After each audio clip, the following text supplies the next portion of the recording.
it's me, Ashley. Tonight we are doing low-carb stuffed poblano peppers.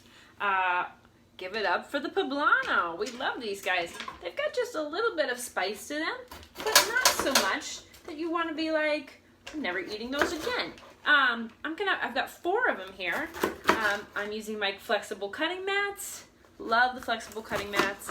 I am halving these guys, and I'm gonna go ahead and de-seed them using I've got my chef's knife. But I want to go ahead. I'll show you how I de-seed peppers. One of the best ways. The scoop loop. I use this thing for squash.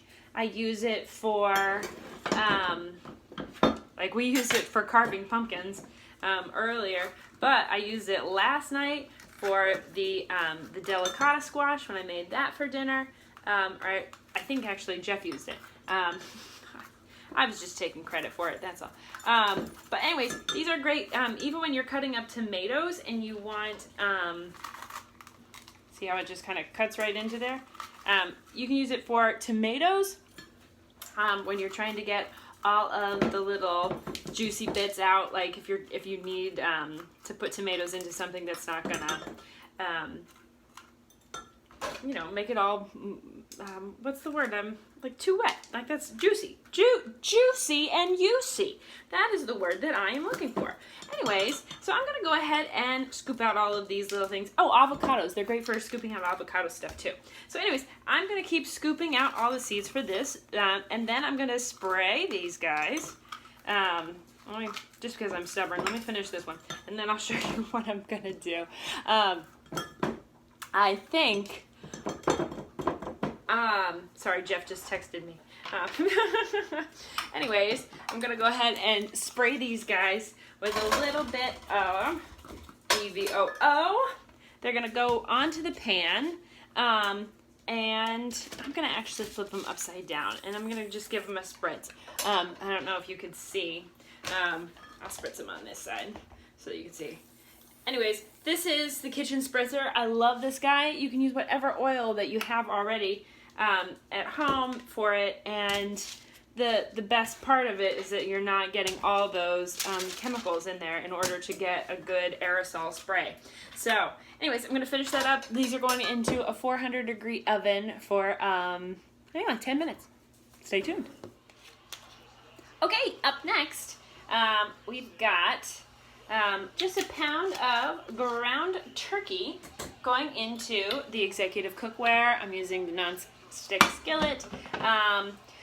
Love this stuff. It's so similar to cast iron. It's amazing. You can do everything in this thing. Grill with it, bake with it, obviously stuff on the stovetop, but if you guys can see, I'm going to just demonstrate. Look, the handle comes right off, so it can go right into your oven when you're goes right into your oven, just so even if you ever want to like brown stuff on the top. So anyways, this ground turkey is going into, I don't mind touching it, it's going into my pan, and then from there I'm going to use mix and chop. Again, I used it again, but it's so good. I mean, honestly, for sausage, for chicken, for ground beef, just anything that you're going to need to mash up, it is so perfect. And people always used to talk about how much they loved their mix and chop, and I was like, all right, whatever, it's kind of, must be overrated. I don't know. I don't see what the big deal is with it. I freaking love it. I use it so much. So stay tuned. Okay, so my ground turkey starting to brown up. In the meantime, I'm going to dice up a red onion. And also, recipe calls for a red bell pepper. I like the little sweet minis, so that's why I've got those just lined up. I'm going with those next. Again, tricks of cutting an onion. Cut off the top, score it on the sides, remove the peel. Now for the, if you were watching the videos, when I did the stuffed delicata, I used my food chopper. Which is awesome, and I do love that because it does make life really, really easy. Tonight I'm just going to show you how to cut an onion, and these little tiny peppers, not that big of a deal. And also, like, it's I'm already waiting for my turkey to brown, and so it's not exactly, I don't have to have them like fast and ready to go. It's something I can do while I'm waiting for this stuff to brown, so it's no biggie. Okay, so all the paper or the outside peel is off of the onion. We slice it right down the middle, okay, through the middle. Oh, look at that, it's starting to dry out in the middle already, you can see. Anyways, through the middle. Okay, now I'm going to set it on its side. I'm going to score it. Don't cut off the end. Don't cut into that end point, but then you're just going to dice, okay? And then that uses the natural grain of the onion, so you're already sliced up. The less cuts, the less fumes are into the kitchen, which means the less tears come out of your face. And that is a beautiful thing. There, now my onion's done. Okay, so ground turkey is ready to go. I'm gonna add in a tablespoon of adjustable measuring spoons. They come in a set of 2. One that goes up to a teaspoon, the other goes up to, starts with a tablespoon. No, it goes up to a tablespoon. Sorry. I had to stop and think. Anyways, so I want a tablespoon of, that's 3 teaspoons, if you're keeping track, of chili powder, a teaspoon of paprika, a teaspoon of cumin, and then I'm gonna add in that red onion and that diced pepper. We're gonna let this guy just sizzle on down while I'm waiting for these peppers out of the oven. Stay tuned. Okay, so this is my stuffing, my meat stuffing.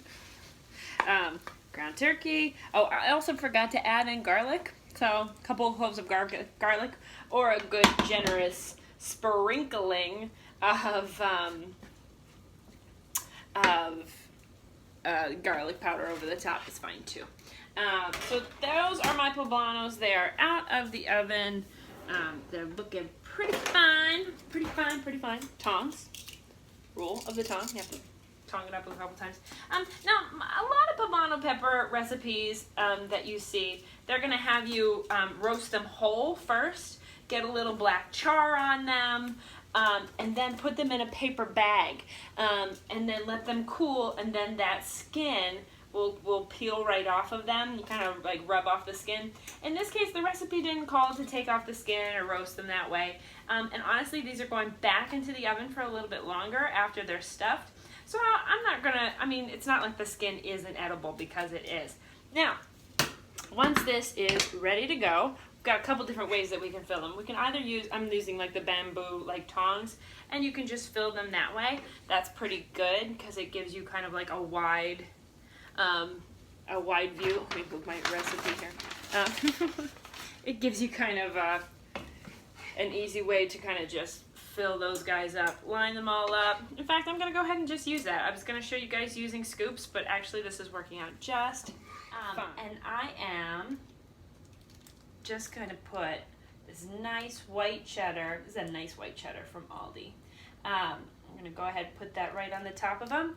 And then, again, using the microplane grater, I use this all the time, and I'll show you. It's really great because it's got a few different settings. So if you want to set it on that, like a little platform, if you want it flat, and then it closes right up, has a little blade on it, goes right into the drawer. Anyways, once these guys have all their cheese on them, they're going into the oven for just another 10 minutes. Yeah, I did just put cheese in my mouth. Because I can, it's my kitchen.